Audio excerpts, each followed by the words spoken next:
Hey everybody, still out here in Utah. As you can see, I'm doing a hike up here in these mountains. It's a beautiful day, beautiful place. Second part of the video coming up, part 2 out at Roots Charter High School. Whoops. I decided to almost step off the cliff there. Anyway, we're gonna go get in some bees. Y'all check it out. This year here in Utah, you've had probably the first year and probably the last 10 years that everyone did really well going through the winter. So you've just had swarming like crazy, yeah. So this farm is called Blind Goose Farm, where we got this hive. And they started this spring with, I think, 2 hives and just catching swarms on their farm. They were up to 11. They just had too many. They just had too many. And some of our staff went and checked it out, and they said that they'd never been anywhere where it was to the point where like you would walk around the farm and it really was being overrun with bees, like too many bees, period. And I'm like, man, I've never actually seen, I didn't know you could get too many bees, but. Well, trust me, I'm getting to that point. We traded a ham. It's kind of funny, they do aged meat, and so we traded a ham for some bees, huh? For some bees. This is the first year we really set this hive up, and it has the... Is it a flow hive? No? No, but it has like these jars up top. Oh, it's a mason jar? Yeah. So the bees will... Oh, they're building. Yeah, so... Oh, that is way cool. The hard part is you get a lot of kind of dust, and it's hard to maintain. Yeah. But the jars stay clean on the inside, but that's man, awesome. the inside... I've heard of the concept, but I've never tried it. It's pretty cool. Kind of fun. Yeah. I usually just put... I don't know who bought this, probably AJ's a meat guy. No, I turned it back up. So I've actually never... I've got one friend that does it on the outside in 3 or 4 different spots. It gets hot enough that it starts to... Oh, really? But he does that with the pine straw. On each side. See it? He does it with... Makes sense because you're getting it to smother or smolder. But I just use a lighter and pine straw, but I need to get me one of these because look at that. We can see. So here's the mason jar comb under the building. That's pretty cool. Dust. I've never tried that, but I have heard it's pretty cool. So when do you know to harvest this stuff? Once they cap it, then you pull it off. This is new to us as well. We've had it for a couple years. But to be honest, we've had this area, there's just nothing for the bees to forage. And so until we've built up the farm to the point that it's at, we haven't been able to sustain bees. The problem you have is you can feed them. I'm not a huge fan of that constant feeding. You got all honey right there. They are very calm though. This is for sure the best we've ever done as far as hives. Have you ever been able to harvest honey out of them? Not here at the school. And the honey I've had from Utah is always really good. Yeah, the honey I pull out of my... Oh yeah, man, look at that. That is a heavy frame. That's just awesome. That's some good. These bees are so calm though, man. My bees are nothing like this. I get intimidated when I think this is on YouTube because I'm not an expert beekeeper. We got some. Oh no, that's all honey too. Is it filled up with nectar? Sure Yeah. it is. All of these hives were put in the spring, so we didn't have anything that made it through the winter here at the school. Got some eggs in there?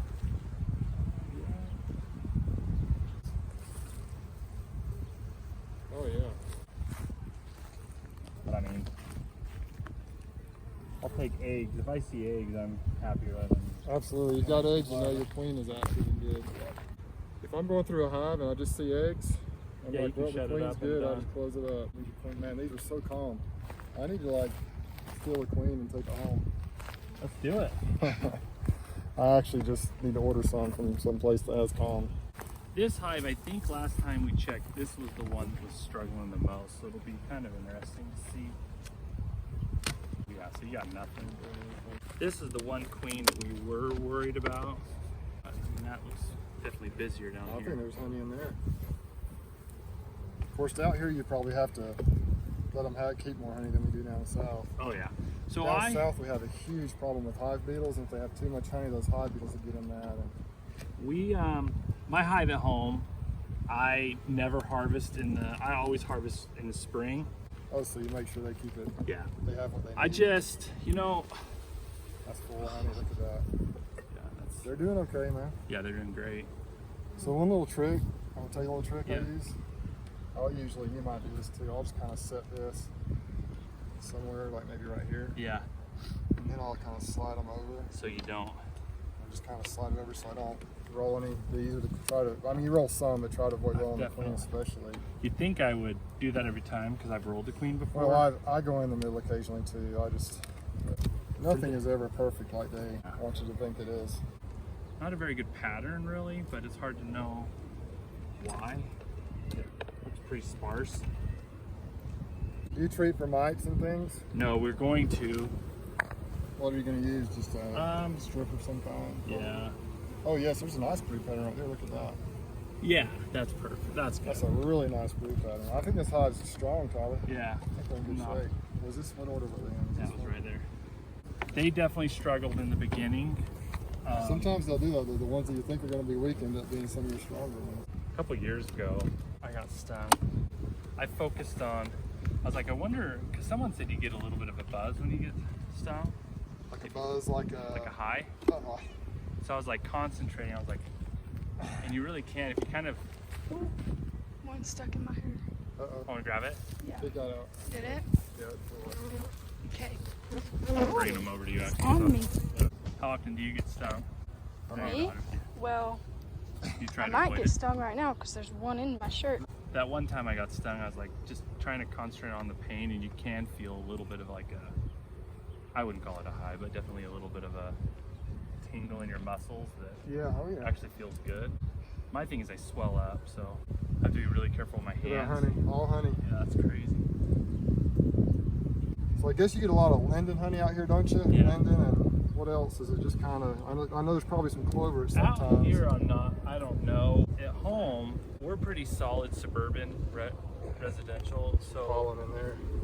I have probably in my yard probably 100 lavender plants. They love that, don't they? What's nice about that is it's such a good food source because it blooms for so long. Blooms all summer almost, doesn't Yeah. it? Yeah, we got some brood there. A lot of drones. That's what I was thinking. And there's, look at that. I don't know if you could tell, but there's a lot of white. Oh, there's the queen.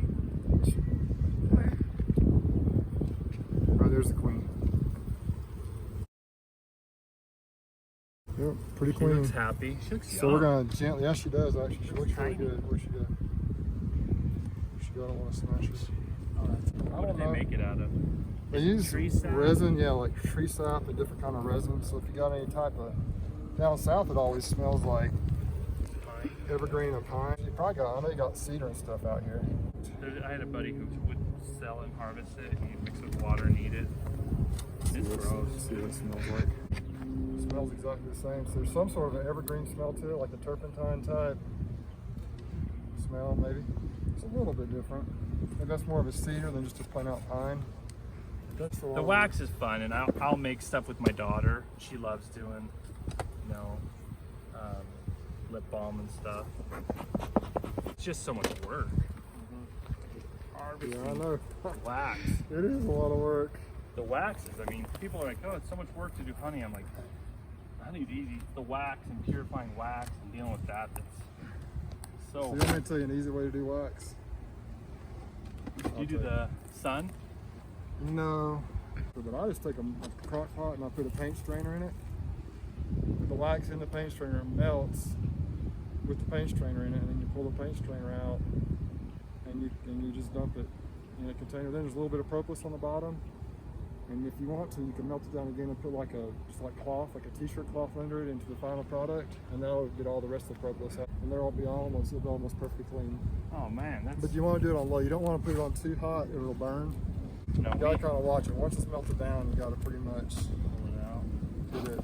get it out. Mine change so often. They just like change from like being strong to weak and weak to strong. You just never know. They all have their own personality. I could have swarmed if it was really strong before.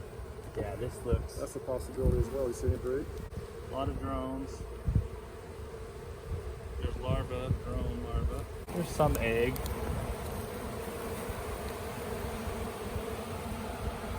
There's an old queen cell. Yep, it's been cut through. I wonder if they've swarmed. I bet they have. Maybe that's where a new queen hatched and ate it out from the side. A cell that was on there. There's a ton of egg in here.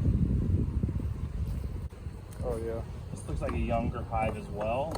That looks like a pretty good pattern too, so that. Yeah, absolutely.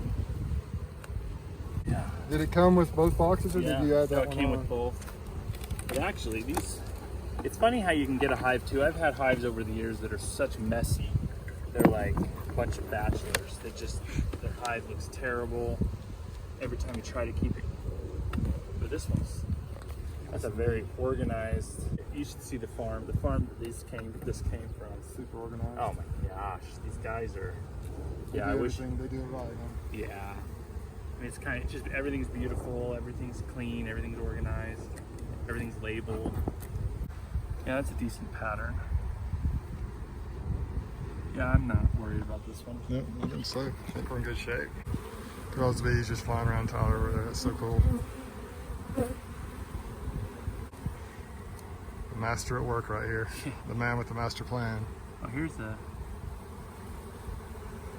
Little cup. Does it have that? I Can't don't think tell. that doesn't have an egg in it. It's just they build those for some reason. I guess for practice. I'm not sure. These bees, I wonder what variety these are. They're kind of Even dark. the They're a little workers look darker. tiny, don't they? Yeah, they're pretty tiny. They're a little darker in color maybe than some of your other ones. Maybe they have some carniolan influence, or maybe they're just local mutts. Who knows? Yeah. Which are the best kind to have sometimes. 2 of these hives were formed with swarms from the bees around.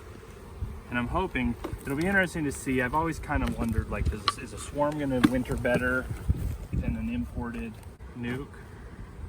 I guess it depends too on where that swarm came from. Is if it's a local survivor stock, or if it's just from somebody else's hive.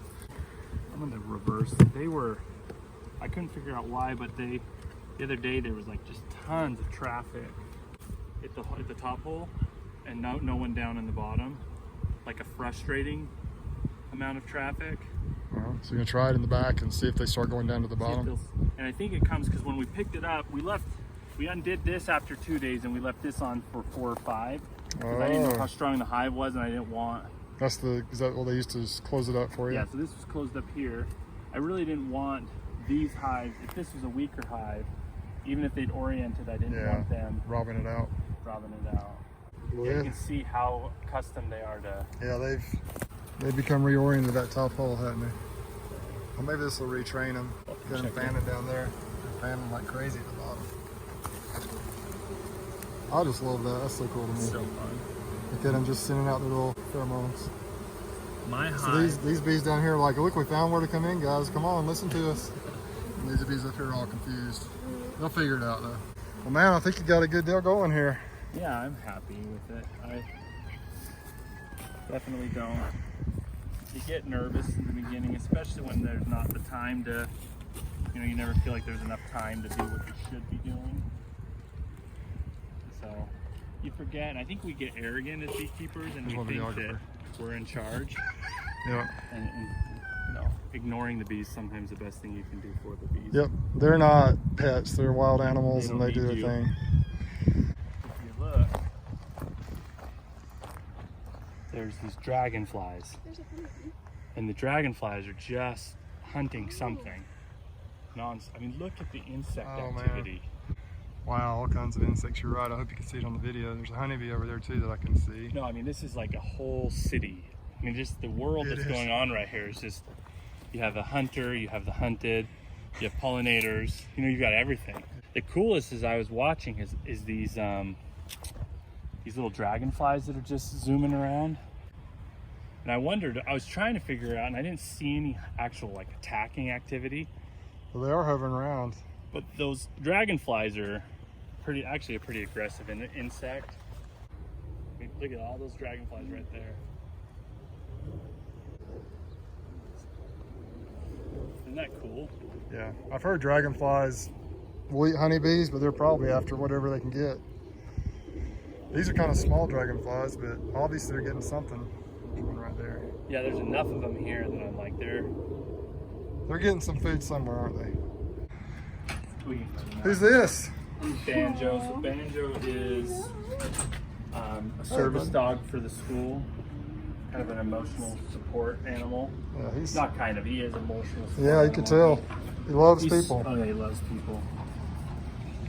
He never can go to the farm though. That's the one thing. He's a great breed for that because he's hypoallergenic, but he's also like Velcro. So when I bring him to the farm, Everything sticks to him. He'll come back and he's got like branches stuck to him. I'm just like, oh my goodness. Well, I appreciate it, man. Oh no, thank you. It's fun. It's fun. Fun to have you. What's your assessment? What do you think? Bees look good. Yeah, I think the bees look good. It's nice to have you here and kind of that second opinion.